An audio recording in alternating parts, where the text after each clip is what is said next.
दान और सम्मान एक नगर में एक कंजूस व्यक्ति रहता था। खाने पहनने तक में भी कंजूस था। एक बार उसके घर से एक कटोरी गुम हो गई। इसी कटोरी के दुहक में उस व्यक्ति ने 3 दिन तक कुछ न खाया। परिवार के सभी सदस्य उसकी कंजूसी से दुखी थे। मोहल्ले में उसकी कोई इज्जत न थी, क्योंकि वह किसी भी सामाजिक कार्य में दान नहीं करता था। एक बार उस व्यक्ति के पोस में धार्मिक कथा का आयोजन हुआ। वेद मंत्रों व उपनिषदों पर आधारित कथा हो रही थी। व्यक्ति को सद्बुद्धि आई तो वह भी कथा सुनने गया। वेद के वैज्ञानिक सिद्धांतों को सुनकर उसको भी रस आने लगा, क्योंकि वैदिक सिद्धांत व्यावहारिक, वास्तविकता पर आधारित एवं सत्य असत्य का बोध कराने वाले होते हैं। कंजूस को और रस आने लगा। उसकी कोई कदर न करता, फिर भी वह प्रतिदिन कथा में आने लगा।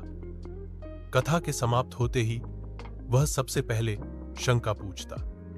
इस तरह उसकी रुचि बढ़ती गई। वैदिक कथा के अंत में लंगर का आयोजन था, इसलिए कथावाचक ने इसकी सूचना दी कि कल लंगर होगा। इसके लिए जो श्रद्धा से कुछ भी लाना चाहे या दान करना चाहे तो कर सकता है। अपनी अपनी श्रद्धा के अनुसार सभी लोग कुछ न कुछ लाए।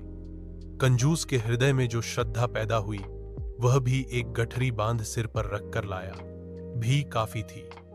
कंजूस को देखकर उसे कोई भी आगे नहीं बढ़ने देता। इस प्रकार सभी दान देकर यथास्थान बैठ गए। अब कंजूस की बारी आई तो सभी लोग उसे देख रहे थे। कंजूस को विद्वान की ओर बता देख सभी को हंसी आ गई, क्योंकि सभी को मालूम था कि यह महाकंजूस है। उसकी गठरी को देख लोग तरह तरह के अनुमान लगाते और हंसते, लेकिन कंजूस को इसकी परवाह न थी। कंजूस ने आगे बढ़कर विद्वान ब्राह्मण को प्रणाम किया, जो गठरी अपने साथ लाया था। उसे उसके चरणों में रखकर खोला तो सभी लोगों की आंखें फटी की फटी रह गई। कंजूस के जीवन की जो भी अमूल्य संपत्ति, गहने, जेवर, हीरे, जवाहरात आदि थे, उसने सब कुछ को दान कर दिया। उठकर वह यथास्थान जाने लगा तो विद्वान ने कहा, महाराज, आप वहां नहीं, यहां बैठिए। कंजूस बोला, पंडित जी, यह मेरा आदर नहीं है, यह तो मेरे धन का आदर है। अन्यथा मैं तो रोज आता था और यहीं पर बैठता था, तब मुझे कोई न पूछता था।